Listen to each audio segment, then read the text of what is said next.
ಸ್ನೇಹಿತರೆ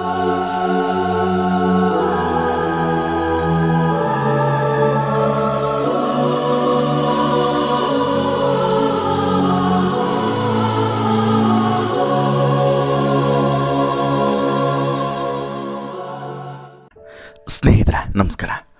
ಪಂಚರಾಜ್ಯಗಳ ಚುನಾವಣೆಯಲ್ಲಿ ಯಾರೂ ಕೂಡ ನಿರೀಕ್ಷೆ ಮಾಡದಂತಹ ಒಂದು ಫಲಿತಾಂಶ ಕೆಲವು ಕಡೆ ಬಂದಿದ್ದರೆ, ಇನ್ನು ಕೆಲವು ಕಡೆ ನಿರೀಕ್ಷೆ ಮಾಡಿದಂಥ ಫಲಿತಾಂಶನೇ ಬಂದಿದೆ.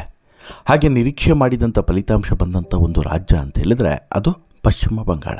ಹೌದು, ಮಮತಾ ಬ್ಯಾನರ್ಜಿಯ ಭದ್ರಕೋಟೆ ಅಂತಲೇ ಕರೆಸಿಕೊಳ್ಳುತ್ತಿದ್ದಂಥ ಈ ಕೋಲ್ಕತ್ತಾ ಈ ಪಶ್ಚಿಮ ಬಂಗಾಳ ಇವತ್ತು ಒಂದು ರೀತಿಯಲ್ಲಿ BJPಯ ಭದ್ರಕೋಟೆಯಾಗಿ ಬದಲಾಗುವಂಥ ಎಲ್ಲ ಲಕ್ಷಣಗಳು ಕಾಣಿಸ್ತಿದೆ.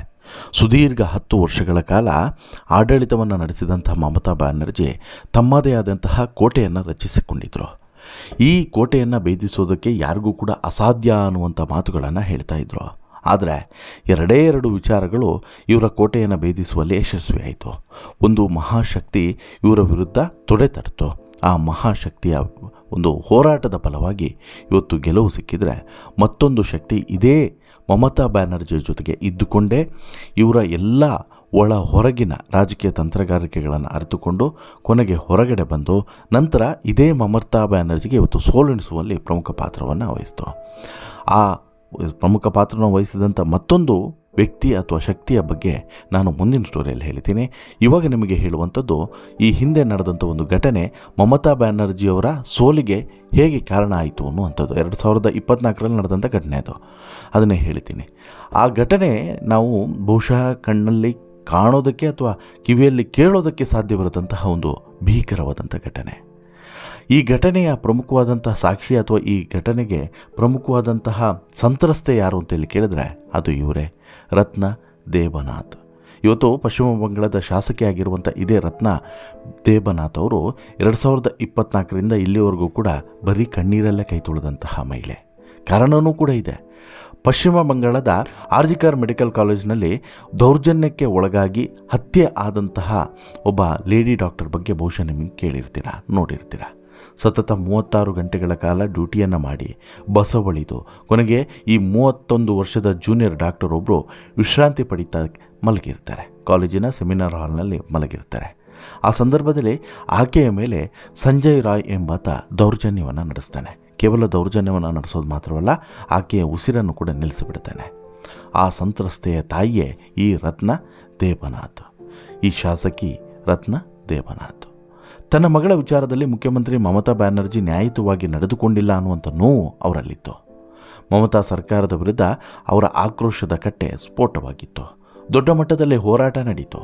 ಎಷ್ಟೇ ಒತ್ತಾಯಗಳು ಬಂದರೂ ಕೂಡ ಮಮತಾ ಐ ಡೋಂಟ್ ಕೇರ್ ಅಂಥೇಳಿ ಹೇಳಿದರು. ವೈದ್ಯೆಯೂ ಅಲ್ಲ, ಸಾಮಾನ್ಯ ಗೃಹಿಣಿ ಈ ರೀತಿ ದೌರ್ಜನ್ಯಕ್ಕೆ ಒಳಗಾದಂಥ ಸಂದರ್ಭದಲ್ಲಿ ಪಶ್ಚಿಮ ಬಂಗಾಳದಲ್ಲಿ ಮಾತ್ರ ಅಲ್ಲ, ದೇಶವನ್ನೇ ನಡುಗಿಸಿಬಿಡ್ತು. ಪಶ್ಚಿಮ ಬಂಗಾಳದಲ್ಲಂತೂ ಭಾರಿ ಚರ್ಚೆಗೆ, ಭಾರಿ ಹೋರಾಟಕ್ಕೆ ಕಾರಣವಾಯಿತು. ಮಮತಾ ಸರ್ಕಾರದ ಮೇಲೆ ಈ ಪ್ರಕರಣ ಎಂತಹ ಒತ್ತಡವನ್ನು ಹಾಕಿತ್ತು ಅಂದರೆ, ಈ ಲೈಂಗಿಕ ಕ್ರೌರ್ಯ ಪ್ರಕರಣಕ್ಕೆ ಮರಣದಂಡನೆ ಶಿಕ್ಷೆಯನ್ನು ವಿಧಿಸುವಂಥ ಕಾಯ್ದೆಯನ್ನು 1 ತಿಂಗಳೊಳಗಡೆ ವಿಧಾನಸಭೆಯಲ್ಲಿ ಮಂಡಿಸಿದರೂ ಕೂಡ. ಕೋಲ್ಕತ್ತಾ ಹೈಕೋರ್ಟ್ ಈ ಪ್ರಕರಣವನ್ನು ಸ್ವಯಂ ಪ್ರೇರಿತವಾಗಿ ಎತ್ಕೊಂಡಿತು ಕೂಡ. CBI ತನಿಖೆಗೂ ಕೂಡ ಆದೇಶವನ್ನು ಮಾಡಿತು. ಈ ನಡುವೆ ಆರೋಪಿ ಸಂಜಯ್ ರಾಯ್ಗೆ ಶಿಕ್ಷೆಯನ್ನು ಕೂಡ ಘೋಷಿಸಿತು. ಆದರೆ ಆ ತಾಯಿಗೆ ಸಮಾಧಾನ ಆಗಿರಲಿಲ್ಲ. ರಾಜ್ಯ ಸರ್ಕಾರದ ವಿರುದ್ಧ ಅವರ ಆಕ್ರೋಶ ತಣಿದೇ ಇರಲಿಲ್ಲ. ಇದನ್ನು ಎನ್ಕ್ಯಾಶ್ ಮಾಡಿಕೊಂಡಂಥ BJP ಈ ಬಾರಿಯ ಚುನಾವಣೆಯಲ್ಲಿ ಅವರನ್ನು ಉತ್ತರದ 24 ಪರಗಣ ಜಿಲ್ಲೆಯ ಪಾನಿಹಾಟಿ ಕ್ಷೇತ್ರದಿಂದ ಸ್ಪರ್ಧೆಗೆ ಇಳಿಸ್ತು. ರಾಜಕೀಯಕ್ಕೆ ಸಂಬಂಧಿಸಿದಂಥ ಶೂನ್ಯ ಅನುಭವ ಇದ್ದರೂ ಕೂಡ, ಅಂದರೆ ಏನೂ ಕೂಡ ಗೊತ್ತೇ ಇಲ್ಲ, ರಾಜಕೀಯದ ಗಂಧಗಾಳಿನೇ ಗೊತ್ತಿಲ್ಲ ಪಾಪ ಆ ಹಿಂಗ್ಸಿಗೆ. ಆ ತಾಯಿಯನ್ನು ಕರ್ಕೊಂಬಂದು ರಾಜಕೀಯಕ್ಕೆ ನಿಲ್ಲಿಸಿ ಚುನಾವಣಾ ವೇದಿಕೆಗಳಲ್ಲಿ ಮಗಳನ್ನು ನೆನೆಸಿ ಹಲವು ಬಾರಿ ಕಣ್ಣೀರನ್ನು ಕೂಡ ಹಾಕಿಸಿದ್ರು. ಪ್ರಧಾನಿ ಭಾಗವಹಿಸಿದಂಥ ವೇದಿಕೆಯಲ್ಲೂ ಕೂಡ ಕಣ್ಣೀರನ್ನು ಹಾಕಿದರು. ಪ್ರಧಾನಿಯವರು ಸಂತೈಸೋದು ಕೂಡ ಇವರನ್ನು ನಡೆದಿತ್ತು. ಇದೀಗ ಈ ತಾಯಿ ಸುಮಾರು ಒಂದು 20,000 ಅಂತರದಿಂದನೂ ಕೂಡ ಗೆದ್ದು ಬಂದಿದ್ದಾರೆ ಅನ್ನುವಂಥ ಸುದ್ದಿ ಕೇಳಿದಾಗ ಎಲ್ಲರೂ ಕೂಡ ಖುಷಿಪಟ್ಟಿದ್ದಾರೆ. ಸಾಕಷ್ಟು ಜನ ಇವರ ಫೋಟೋವನ್ನು ಸ್ಟೇಟಸಲ್ಲಿ ಹಾಕಿ ಸಂಭ್ರಮಿಸಿದ್ದಾರೆ.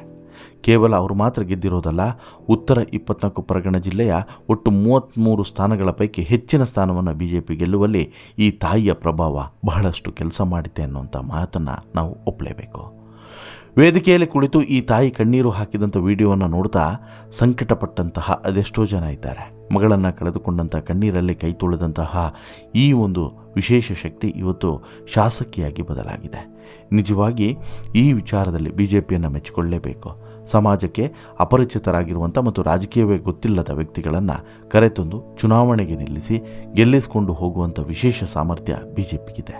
ಚುನಾವಣೆಗೆ ಸಂಬಂಧಿಸಿದಂತೆ ಬಿ ಜೆ ಪಿಯ ಸ್ಟ್ರಾಟರ್ಜಿ ನಿಜಕ್ಕೂ ಕೂಡ ಅಚ್ಚರಿಯದ್ದಿದೆ ಮತ್ತು ವಿಶೇಷನೂ ಕೂಡ ಹೌದು. ಆದರೆ ಒಬ್ಬ ಇಂತಹ ಮಹಿಳೆಯನ್ನು ಗುರುತಿಸಿ ಆಕೆಗೆ ಟಿಕೆಟನ್ನು ಕೊಟ್ಟು ಆಕೆಯನ್ನು ಗೆಲ್ಲಿಸಿ ಇವತ್ತು ಶಾಸಕಿಯಾಗಿ ಆಯ್ಕೆ ಮಾಡೋದ್ರ ಜೊತೆಗೆ ಮಮತಾ ವಿರುದ್ಧ ತೊಡೆತಟ್ಟುವಂತೆ ಮಾಡುವಂಥ ಶಕ್ತಿಯನ್ನು ತುಂಬೋದು ಅಷ್ಟು ಸುಲಭವಾದಂಥ ಕೆಲಸ ಅಲ್ವೇ ಅಲ್ಲ. ಆ ವಿಚಾರದಲ್ಲಿ ಈಗಾಗಲೇ ಬಿ ಜೆ ಪಿ ಗೆದ್ದಿದೆ. ಜೊತೆಗೆ ಈ ಮಹಿಳೆಯು ಕೂಡ ಗೆದ್ದಾಗಿದೆ. ತನ್ನ ಮಗಳ ಈ ದೌರ್ಜನ್ಯದ ವಿರುದ್ಧ, ಅಂದರೆ ಮಗಳ ಮೇಲೆ ನಡೆದಂಥ ದೌರ್ಜನ್ಯದ ವಿರುದ್ಧ ಈಗ ಶಾಸಕಿಯಾಗಿ ಹೇಗೆ ಹೋರಾಡ್ತಾರೆ. ಈಗಾಗಲೇ ಸಂಜಯ್ ರಾಯ್ಗೆ ಶಿಕ್ಷೆ ಆಗಿದೆ, ಎಲ್ಲದೂ ಕೂಡ ಕರೆಕ್ಟು. ಬಟ್ ಆದರೆ ಇಂತಹ ಘಟನೆಗಳು ಮತ್ತೆ ಮರುಕಳಿಸಬಾರ್ದಲ್ವಾ? ಅದಕ್ಕೆ ಯಾವ ರೀತಿ ಹೋರಾಟವನ್ನು ಮಾಡ್ತಾರೆ, ಜನನಾಯಕಿಯಾಗಿ ಹೇಗೆ ಇರ್ತಾರೆ, ಹೇಗೆ ನಡೆದುಕೊಳ್ತಾರೆ ಅನ್ನೋದು ಈಗ ಸದ್ಯಕ್ಕಿರುವಂಥ ಕುತೂಹಲ. ಇವೆಲ್ಲವೂ ಕೂಡ ಮಮತಾ ಬ್ಯಾನರ್ಜಿಗೆ ದೊಡ್ಡ ಹೊಡೆತವನ್ನು ಕೊಡ್ತು ಅನ್ನೋದು ಬಹುಶಃ ಇನ್ನು ಮುಂದೆ ಆಕೆ ಮನೇಲಿ ಕೂತ್ಕೊಂಡು ಆರಾಮಲ್ಲಿ ಅನಲೈಸ್ ಮಾಡುವಂತಹ ಅವಕಾಶ ಈಗ ಬಿ ಜೆ ಪಿ ಮಾಡಿಕೊಟ್ಟಿದೆ ಅಂತಲೇ ಹೇಳ್ಬೋದು. ನಿಮಗೇನಿಸುತ್ತೆ ಸ್ನೇಹಿತರೆ ಈ ರತ್ನ ದೇವದಾಸ್ ಬಗ್ಗೆ ನಿಮ್ಮ ಅಭಿಪ್ರಾಯ ಏನು? ನಿಮಗೆ ಎಷ್ಟು ಹೆಮ್ಮೆ ಇದೆ ಇಂತಹ ಅಭ್ಯರ್ಥಿಗಳು ಗೆದ್ದಿರೋದ್ರ ಬಗ್ಗೆ? ದಯವಿಟ್ಟು ನಿಮ್ಮ ಅಭಿಪ್ರಾಯವನ್ನು ಕಮೆಂಟ್ ಮಾಡಿ ತಿಳಿಸಿ. ಜೊತೆಗೆ ಈ ಸ್ಟೋರಿ ಇಷ್ಟ ಆಯಿತು ಅಂತ ಹೇಳಿದ್ರೆ ಲೈಕ್ ಮಾಡಿ, ಶೇರ್ ಮಾಡಿ, ಚಾನಲ್ಗೆ ಸಬ್ಸ್ಕ್ರೈಬ್ ಆಗೋದನ್ನು ಮರಿಬೇಡಿ. ಧನ್ಯವಾದ.